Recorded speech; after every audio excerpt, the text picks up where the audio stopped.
As the nation celebrates its 250th birthday tonight, we asked the question, what was going on in Florida when the Revolutionary War took place? Well, Florida, like the other colonies, was a British colony in the 1770s. In fact, Britain actually split it into two colonies. So this was East Florida, with St. Augustine as the capital, and this was West Florida, mostly the Panhandle, with Pensacola as the capital.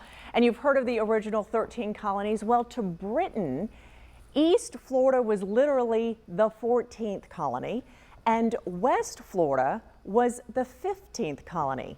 And these Florida colonies sided with England. When the Founding Fathers were pursuing liberty in the 1770s,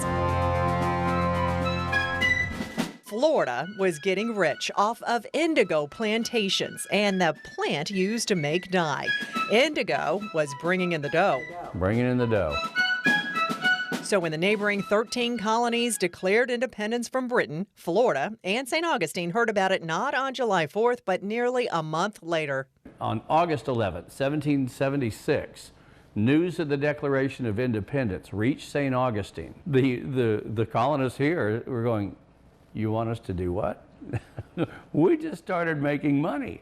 And you want us to rebel? Are you crazy? Historian Dr. Roger Smith of St. Augustine wrote the book, The 14th Colony. He says British colonists in St. Augustine wanted nothing to do with the idea of independence.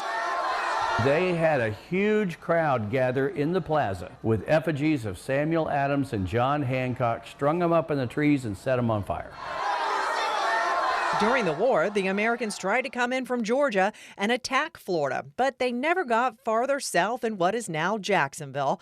Smith said British savviness and the terrain made Florida somewhat impenetrable. Washington didn't know that. His generals didn't know that. They'd never been down here. During the war and the siege of Charleston, the British captured 3 signers of the Declaration of Independence, and they took them to St. Augustine. And one of those signers of the Declaration of Independence is Thomas Hayward Jr. He was even kept in the fort in St. Augustine, though the fort never saw fighting during the Revolution. No. Now, before the Revolutionary War ended, West Florida fell into the hands of Spain, leaving East Florida, where St. Augustine is, the only British colony south of Canada to never lower the Union Jack. Ultimately, the war ended and the Americans secured independence from the British.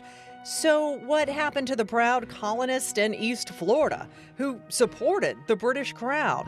Total shock. Britain ended up handing over East Florida after the war to Spain. They were gut punched, absolutely gut punched. And so Florida became a Spanish colony again and then a territory. Eventually, Florida became a state in 1845, 62 years after the Revolutionary War ended.